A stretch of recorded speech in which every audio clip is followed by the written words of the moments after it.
Nagkakalakip-lakip, talagang nagkakaugnay-ugnay.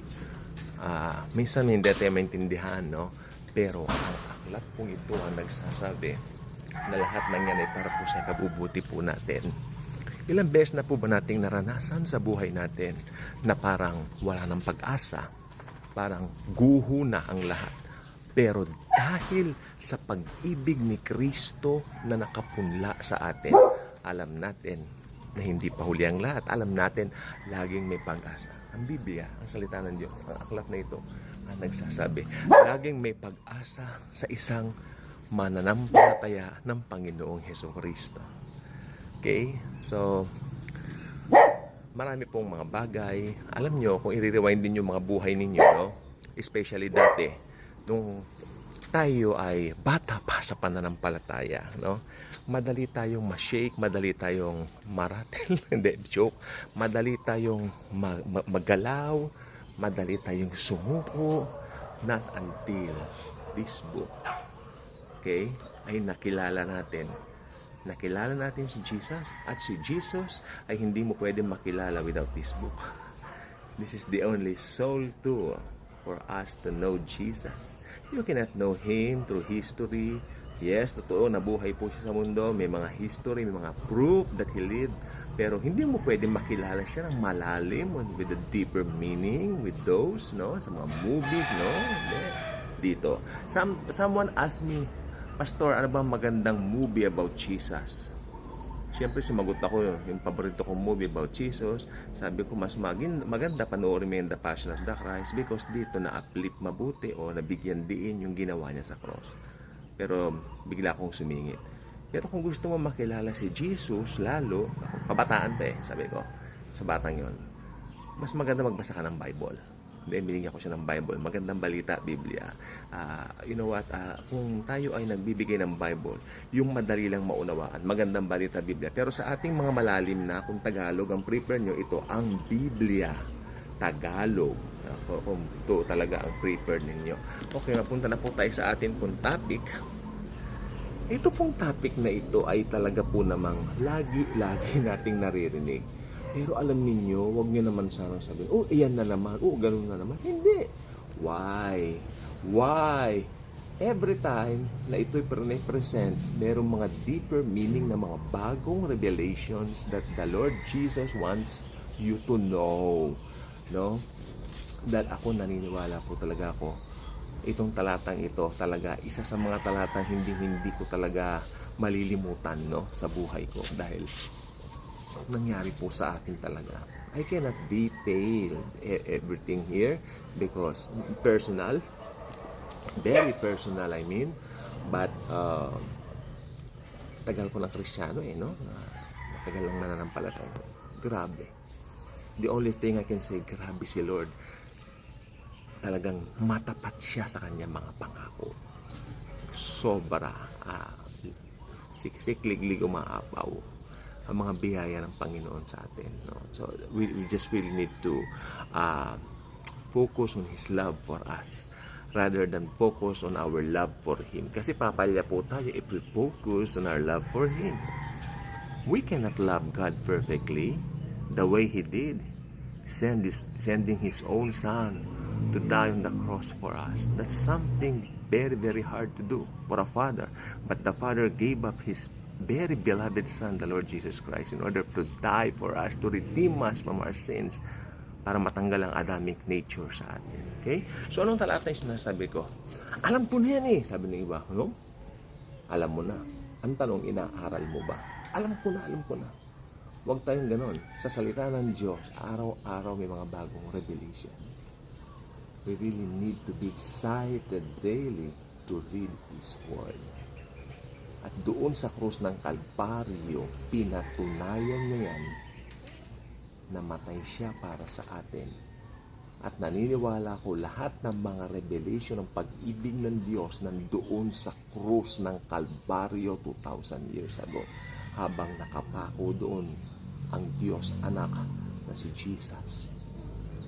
Kaya ngayon, bawat revelation ng pinag-ugutan nito ay krus ni Kristo. It's very crucial, it's very important to read this book on a daily basis. Ano bang una mong binubuksan sa umaga? Well, I'm not judging.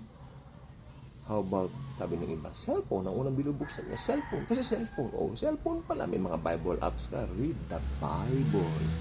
I'm not saying, unahin mo ang Bible. Hindi. Mas maganda, we read out of delight rather than out of obligation. For me, that's more important. For me, that's more exciting. Okay? So, tingnan po natin dito. Ito yung talatang sinasabi ko. Roma 8:28. Okay? Tingnan natin. Itutuloy ko hanggang 32. Okay? At nalalaman natin na ang lahat ng mga bagay ay nagkakalakip na gumagawa sa ikabubuti ng mga nagsisiibig sa Diyos. Sa makatuwid bagay, niyaong mga tinawag alinsunod sa kaniyang nasa. I love this Bible. I love this how it perfectly demonstrate in a very deep language, especially sa atin na mother tongue Tagalog, ang salita ng Diyos. Ang ganda ang Biblia.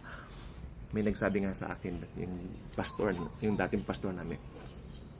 Pastor ako, yung ang Biblia 1901 ang lalim. Pag binabasa ko, mabagal kong binabasa kasi ninanamnam ko. Yan ang gusto ni Lord. Yan ang gusto ni Jesus. Namnamin mo. Tama, no? Kasi pag binabasa mo, parang oo. Diba? Pero hindi kasi may mga kinikilala ka mga salita. Parang tinitimpla mo sa isip may mga salita. Yan ang gusto ni Lord. Habang, alam nyo, totoo nga po, nagre-reveal si Lord sa akin sa ang Biblia. 1901. Proven. Meron din pong Biblia 2001. Meron po akong gano'n, yung poemen, no? Lumang Bible ko yun. Ngayon, ginagamit ko pa rin. No? May mga punit na, may dinikit ko na lang. Pero, alam niyo, sa totoo lang, iba pa rin ang dating nitong 1901. That's why I encourage all of you to go and look for 1901 Bible. Ang maganda, ang Biblia. Okay? So, ito po. Pinapatunayan po ng Bible na to na nagkakalakip-lakip na gumagawa sa ikabubuti ng mga nagsisiibig sa Diyos. Sino ba yung mga nagsisiibig sa Diyos? Well, tayo po mga Kristiyano yun.